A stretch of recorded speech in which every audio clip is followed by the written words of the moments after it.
साथियों मित्रों, मैं तो दहेज विरोधी रहा हूँ, जीता जागता उदाहरण है। एमएलए थे उस समय भी 25 लाख में बिक जाते हैं, लेकिन मेरी जब शादी हुई तो जानने वाले जानते हैं कि मैंने बिना दहेज की शादी की और इस बात को चरितार्थ किया कि दुल्हन ही दहेज है।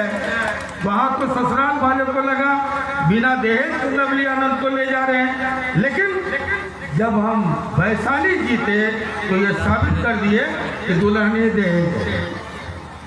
और इसलिए साथियों, ये दहेज कभी ये कोड समाज को संपूर्ण समाज को अगर कहीं से गया है तो क्षत्रिय समाज था, जो संपन्न था, बेटियों को देता था। आज वो छूट दूसरे समाज में भी चला गया और कितनी लड़ाई काल कलवित हो रही है, मारी जा रही है अनगिनत। ये बड़ी दारुण दृश्य है, बड़ी ही मार्मिक स्थिति है। इसलिए हर कीमत पर दहेज रुकना चाहिए। ठीक है कि बहुत प्लान की बात हमारे सामने आज समय अभाव है, हम विस्तार में बातचीत करते, कुछ ब्लूप्रिंट देते समाज को आगे बढ़ाने का, लेकिन जो कुछ मैं बोलना चाह रहा था बहुत कुछ मृत्युंजय जी ने कहा। लेकिन मृत्युंजय जी एक दो बात छोड़ के चले। ठीक है, तलवार हमारा आनो बान और शान है, हम किसी कीमत पर, तलवार हमारे शौर्य का प्रतीक है, हम किसी कीमत पर इसे छोड़ नहीं सकते।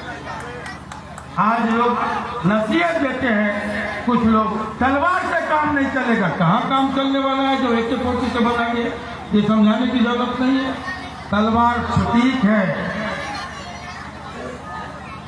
हमारे स्वाभिमान का, हमारी शान का, हम उसे छोड़ नहीं सकते।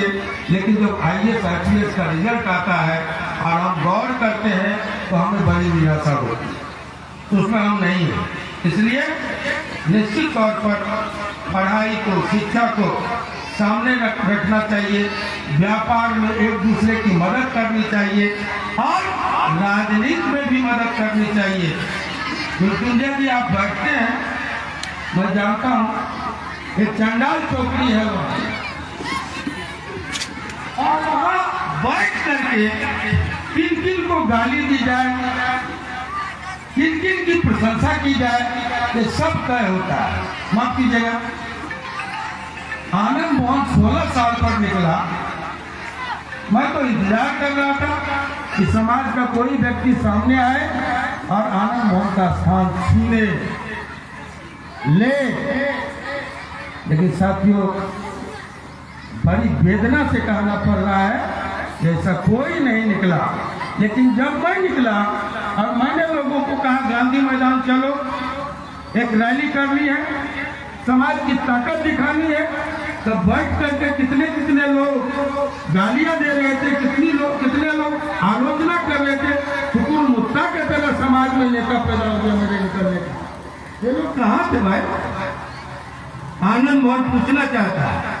आप कहते हैं गाली गलौज नहीं देना चाहिए, समाज में एकता करनी चाहिए, अब पटना में मतलूता करनी चाहिए। पटना में क्या करना चाहिए? ये जवाब समाज मांगता है। आनंद मोहन ने किसका क्या बिगाड़ा और किसकी औकात है आनंद मोहन को गाली देने की? सहने और सुनने का ये मतलब नहीं होता है कि हमारी धैर्य की आप परीक्षा लें। परिवारवाद पर कुछ लोग बोलते हैं, हाँ परिवारवाद गलत है। परिवारवाद क्या है? जब अकलोल बकलोल ढकलोल अपने संतान को, अपनी संतति को लोग पैसा, पावर और पद का दुरुपयोग करके सत्ता पर ठोक देता है, राजनीति पर ठोक देता है, तो वो है परिवारवाद। लेकिन संघर्षवाद भी कुछ है। साथियों मित्रों, जब राणा सांगा निकलता है मुगल साम्राज्य को चुनौती देने और उस राह का राही बनता है उदय प्रताप सिंह, उसका बेटा। फिर तीसरी पीढ़ी में आते हैं महाराणा प्रताप, पीढ़ी में कमान संभाल लेता है, फिर आगे बढ़ के अमर सिंह जी वो परिवारवाद नहीं, वो संघर्षवाद होता है। आनंद मोहन का दादा लड़ा राम बहादुर सिंह अंग्रेजों से, आनंद मोहन का बाप और चाचा लड़ा पद्मानंद सिंह और सचिदानंद सिंह अंग्रेजों से। आनंद मोहन किन से लड़ा बताने की जरूरत नहीं है। आनंद मोहन क्यों 16 साल जेल में रहा ये बताने की जरूरत नहीं है। साथियों, उफ नहीं किया, माफी नहीं मांगी, इसलिए माफी मांग करके वो भी निकल गए जिसके भाई मारे गए। चुनाव भी लड़े, एमएलए भी बने। आनंद मोहन माफी इसलिए नहीं मांगा कि आज आपका समाज, आपके बुजुर्ग, आपके आने वाली संतति किसी सत्ता के चरण में लौटकर नजर आता अगर आनंद मोहन माफी मांग ले। साथियों, एक मिनट के लिए भी, एक सेकंड के लिए भी फांसी की सजा सुनाई गई। कहना नहीं होगा, यहाँ हर तरह के लोग हैं। भड़काऊ भाषण पर एक व्यक्ति को इसी देश में भारत रत्न दिया जाता है और दूसरी तरफ आनंद मोहन को फांसी की सजा होती है और आप चुप रहते हैं। ताली मत कीजिए। अगर समाज सजग रहता, मृत्युंजय बाबू, अगर समाज को मार्गदर्शन आप लोग दिए रहते, लंबी लंबी बातें करना अलग बात है, प्रेरित किए होते और समाज का लाखों लोग, 5 लाख लोग अगर सड़क पर निकल गया रहता आनंद मोहन की उपस्थिति में, कोई मां का लाभ नहीं है कि आनंद मोहन को जेल में रख पाता। क्यों नहीं निकले? हर एक जगह जहाँ आपके सम्मान खतरे में पड़े, स्वाभिमान पर आंच आई, आनंद मोहन दम भर लड़ा, ताल ठोक के लड़ा। हम आते थे, पीड़ित परिवार से मिल के जाते थे, प्रेस को तब जानकारी मिलती थी, शासन को दूसरे दिन जानकारी मिलती। लेकिन आनंद मोहन 16 वर्ष में जान पर ताली बहुत बजता है, तेरा तबला पर भी ताली बजा के बताइए क्यों नहीं निकले आप लोग? आप लोग नहीं निकले तो आनंद मोहन को परिवारवाद समझा। परिवारवाद है कि 4 टिक्के कटी, आनंद मोहन आपके सवाल पर लड़ा, बाढ़ की जीती हुई सीट का फुटबॉल बना दिया। ये इतिहास है। लवली आनंद ने जीती हुई बाढ़ की सीट को समाज के लिए कुर्बान कर दिया। समाज को पता नहीं, यही है हमारे समाज। लड़ाई आगे बढ़ी और वहीं से इसकी ट्रायल शुरू हुआ और आनंद मोहन को जेल हुआ और समाज को मालूम करते हैं। परिवारवाद का उदाहरण देने वाले मोहम्मदपुर में जब नरसंहार हुआ, चेतन आनंद खड़ा हुआ ताल ठोक करके और वो राष्ट्रीय मुद्दा बना। आज कहते हैं हम लोग क्षत्रिय हैं, प्राण जाकर बचन न जाए। सही बात है, प्राण जाकर बचन न जाए, लेकिन ठाकुर का कुआं कर करके जो गाली देगा उस ठाकुर के कुआं में सरकार भी डुबाया और शपथ ग्रहण भी डुबा दिया। ये है छात्र। किसी चपरासी के बेटे का ऋण नहीं खाए हैं, कर्जा नहीं खाए हैं, 2 सीट दिया, 200 सीटों पर समर्थन लिया। कहते माई की पार्टी, बाप की पार्टी, ये पॉलिटिकल मंच नहीं है, लेकिन नहीं, ये माई की पार्टी थी, ये बाप की पार्टी थी और सबसे पहले ये ससुराल की पार्टी थी। 100 से साधु, सु से सुभाष, रा से राबड़ी, ल से लड़, ससुराल। और आज भी ये ससुराल की ही पार्टी है। 100 से संजय, सु से सुनील, रा से राजश्री और ल से लखन। आज भी ससुराल की है, माफ कीजिएगा। ये इस सरकार का जाना उसी दिन तय हो गया था जिस दिन ठाकुर का के कुएं की माप की जा रही, गहराई नापा जा रहा। उसी दिन हमने तय किया था कि सरकार को सही समय पर जवाब देंगे। आज लोग कहते हैं क्षत्रिय की ये आदत नहीं है जो बदल जाए। साथियों, तब शिवाजी का नाम लेना बंद करो, उसकी चतुराई, उनकी कूटनीति का नाम लेना बंद करो, ये कहना बंद करो कि शिवाजी हमारे पुरखे थे। और चेतन आनंद पाला नहीं बदला, चेतन आनंद वचन नहीं बदला। साथियों मित्रों, डंके के चोट पर विपक्ष को छोड़कर और सीधे सत्ता पक्ष में मजबूती से आके बैठा और जो हिसाब किताब करना था वो हिसाब किताब हुआ। इसलिए साथियों, आज कुछ लोग उपदेश दे रहे हैं, कुछ लोग उपदेश दे रहे हैं, नसीहतें बांट रहे हैं।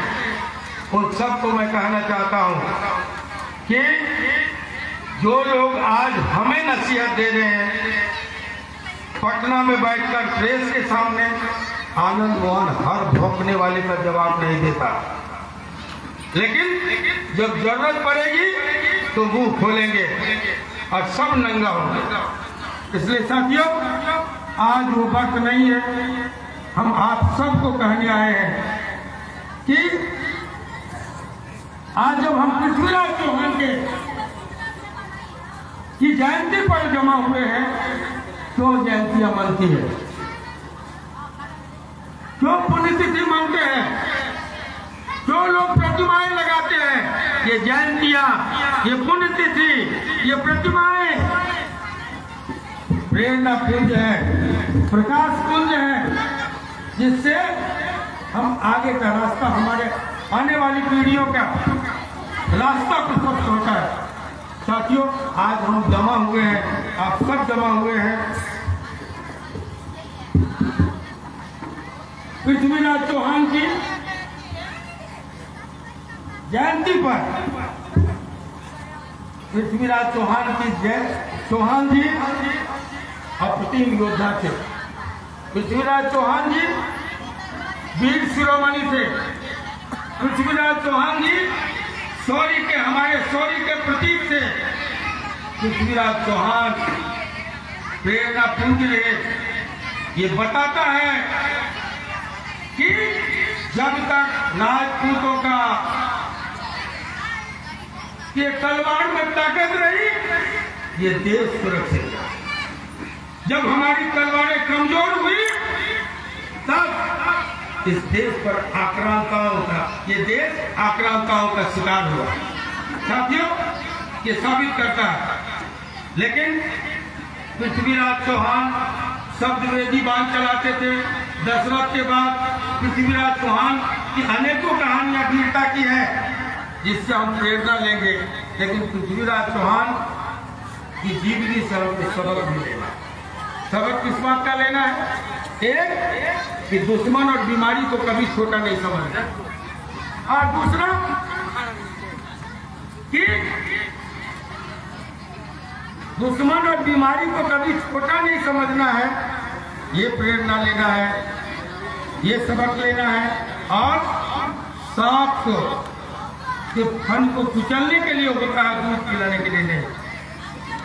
उसी के साथ साथ पृथ्वीराज चौहान की जीवनी हमें बताता है कि वीरों को विलासिता से अलग रहना चाहिए, विलासिता का शिकार नहीं होना चाहिए। एक अध्याय आया संयोगिता का, भाई भाई में झगड़ा हुआ और उस कूट का दुष्परिणाम आज तक हमें झेलना पड़ रहा है। किसी ने कहा, लम्हों ने खता की थी, सदियों ने सजा पाई।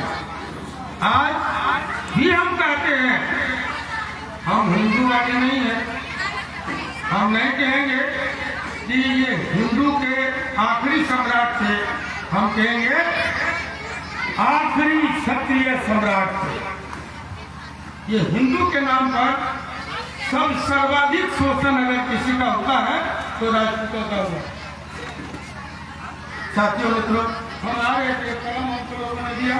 अभी एक हमारे मित्र ने जय श्री राम आ रहे थे, रास्ते में नारा लगा जय श्री राम। मैं बेबाकी से कहना चाहता हूँ कि हम मिथिलांचल के लोग हैं, ये समस्तीपुर मिथिला में आता है। हम जय श्री राम वाला लोग नहीं, दशरथ जी का कर्जा नहीं धारे, अयोध्या जी का कर्जा धारे। साथियों, ये 10 बजेगा उत्तर प्रदेश वाले अगर जय श्री राम का नारा लगाए तो चलेगा। बीजेपी के लोग माफ करना, जय श्री राम को पेटेंट कर दिया है वोट के लिए, चलो भाई। लेकिन हम उन लोगों में से नहीं है। नए गठबंधन में उम्मीद मत रखना राजेश, हम उन लोगों में से नहीं है। जैसे बिना गौरी के शिव नहीं, जैसे बिना राधे के कृष्ण नहीं, बिना लक्ष्मी के विष्णु नहीं, बिना लवली के आनंद नहीं, वैसे बिना सिया के राम नहीं। बोलो बोलो सियावर रामचंद्र की, सियावर रामचंद्र की। अयोध्या में मंदिर बना, चंदा हम लोग भी भेजे थे, किसी से कम नहीं भेजे।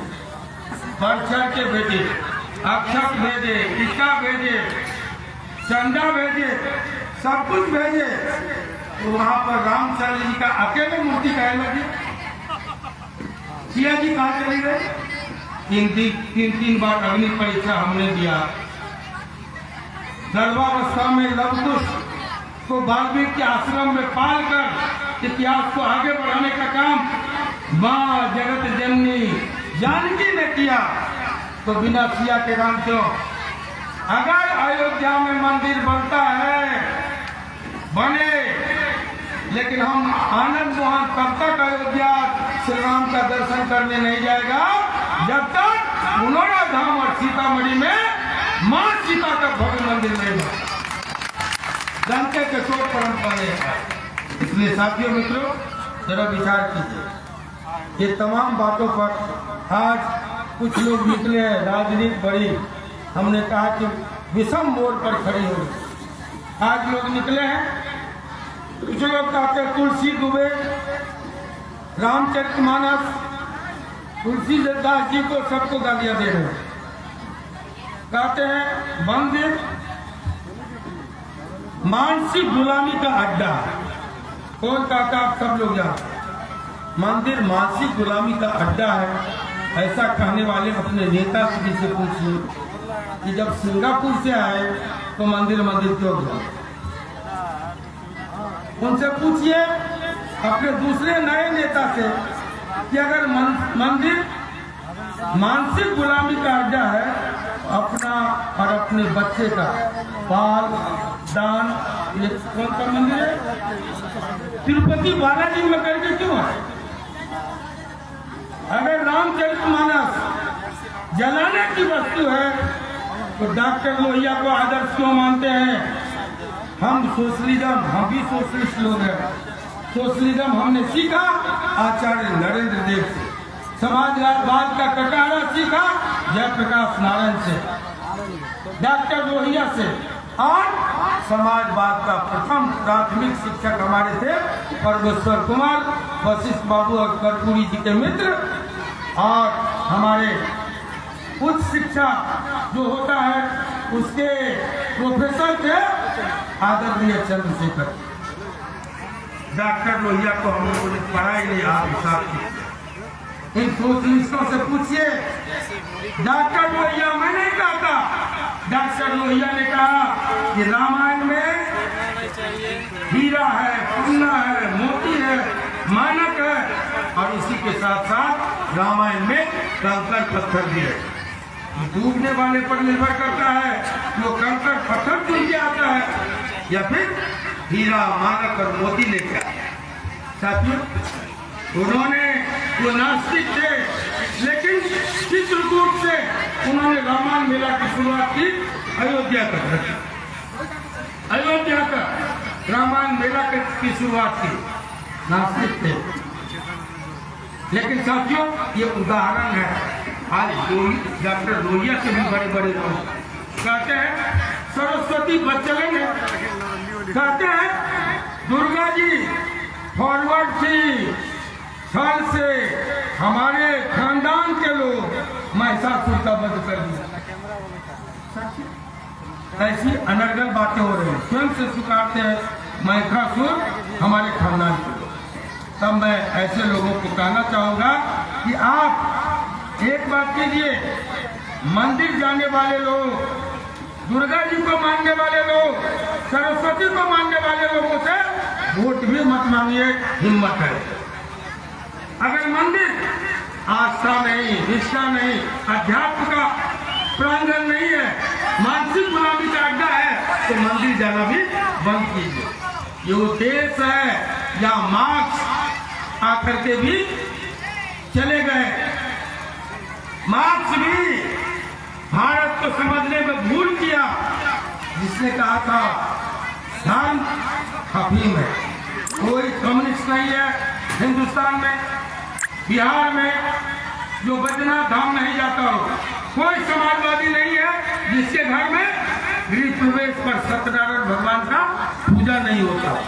लेकिन आज नए नए क्रांतिकारी लोग निकले हैं, जो मर्जी आता है भगते जाते हैं। लेकिन उसी के साथ साथ आनंद मोहन बीच में खड़ा होकर कह रहा है कि निश्चित तौर पर जय श्री राम का नारा वहां लगे।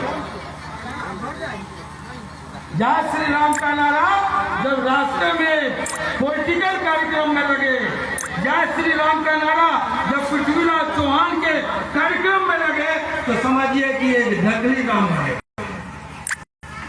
ये असली राम वाले नहीं है। तब मेरे जैसा लोग कहता है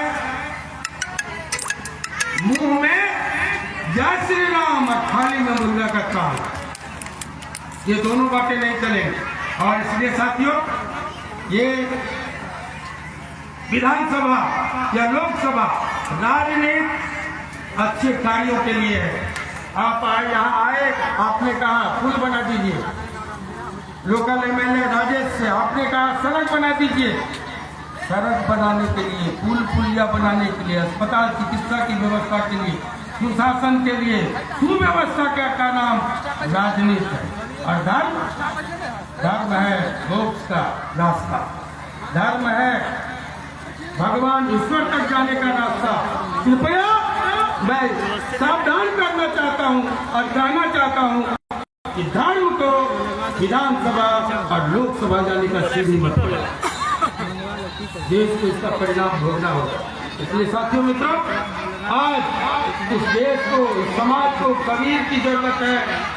जो कबीर निकला था काचक मुल्ला बांध के, क्या बहरा हुआ खुदा है, और दूसरी तरफ ये पंडों को भी फटकारा, पुरोहितों को भी फटकारा, मुल्लों को भी फटकारा, मौलवियों को भी फटकारा। आज वैसे कबीर की जरूरत है, आज चंद्रशेखर जैसे लोगों की जरूरत है इस देश को। जिस कबीर ने कहा कबीरा खड़ा बाजार में लिए लुकाठी हाथ, जो घर जा रहे अपना चलो हमारे साथ, आज उस कबीर की जरूरत। और साथियों, इसी के साथ साथ मैं आप तमाम लोगों को कहूँगा कि आप लोग एक बार एकजुटता हिंदुस्तान में, बिहार में दिखाइए। हम हिंदुस्तान की बात नहीं जानते, लेकिन एक बार बिहार में निकल के बताना होगा कि 10 साल बड़ी संक्रमण का दौर। साथियों मित्रों, दो लोग कह रहे थे अभी कि राजनीति में हम कहाँ हैं, हाशिए पर है, मैं जात का नाम नहीं लेता, लेकिन तब तो सारा समाज नए जमाने में, नई स्थिति में संगठित हो रहा है। उसकी आलोचना की जरूरत नहीं है, उससे प्रेरणा लेने की जरूरत। हम भी संगठित हों, हम भी एकजुट हों। और क्षत्रिय वो है जो कभी संकीर्ण नहीं होता, और जो संकीर्ण होगा तो क्षत्रिय नहीं हो सकता। साथियों मित्रों, मैं क्षत्रिय वो क्षत्रिय है जिसके नीचे समाज का हर वर्ग खुद को सुरक्षित समझता, समाज को न्याय, समाज को सद्भाव, समाज को प्रेम, ये सब हम सब की देन है। मैं विस्तार में नहीं जाऊंगा। आप सब लंबे समय से बैठे हुए हैं, मैं सिर्फ इतना कहूँगा, एक बार आप सबको मैं आऊँगा गांव गांव न्योता देने।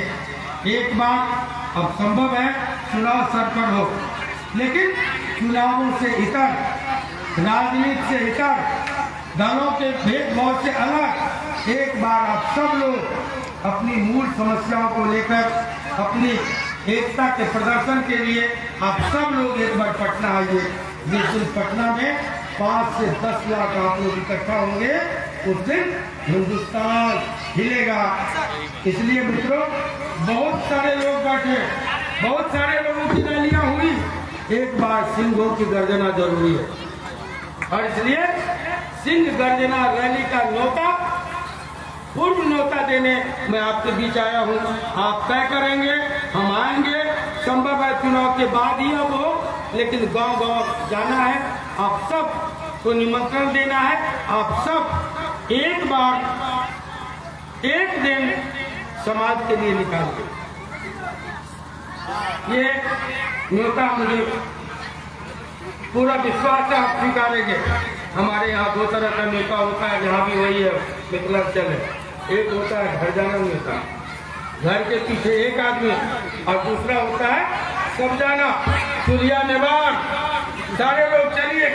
तो अपने अपने संसाधनों से ढोल ढाक बाजा, खाना पीना, गाड़ी घोड़ा सब लेके, या जैसे भी हो, एक एक आदमी संकल्प लेंगे कि उस दिन समाज के लिए एक दिन देना है पटना गांधी मैदान में।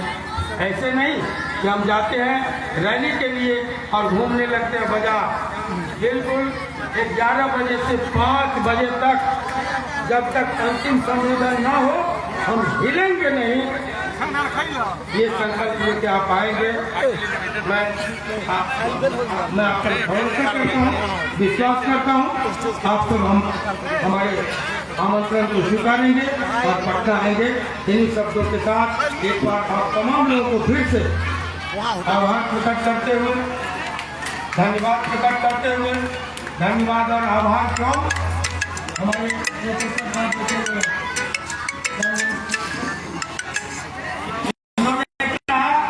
कि खून से खत लिखे थे आपके लिए राष्ट्रपति को। आभार इसलिए कि दुनिया में नेल्सन मंडेला के लिए सबसे बड़ा आंदोलन हुआ, और उसके बाद हिंदुस्तान और दुनिया में, हिंदुस्तान ही नहीं दुनिया में दूसरा सबसे बड़ा आंदोलन हुआ आनंद मोहन के लिए। 3 अक्टूबर 2007 को मैं जेल गया, और तब से अवेयरनेस लोगों ने अनशन, धरना, प्रदर्शन, होम, यज्ञ, मस्जिदों में, मंदिरों में इबादत, पूजा, ये सोशल मीडिया पर ट्विटर ट्रेंड, हस्ताक्षर अभियान, अवेयरनेस, मसाल जुलूस, अवेयरनेस, ये आंदोलन चलता रहा। और उसका परिणाम है, आपके इन संघर्षों का परिणाम है कि आनंद मोहन आपका सिपाही, आपका बेटा आपके बीच। साथियों, इस आभार के साथ मैं अपनी बात समाप्त करूंगा। जय हिंद, जय बिहार, जय क्षत्रिय समाज, जय मोहाती नगर और क्षत्रिय चेतना मंच। धन्यवाद।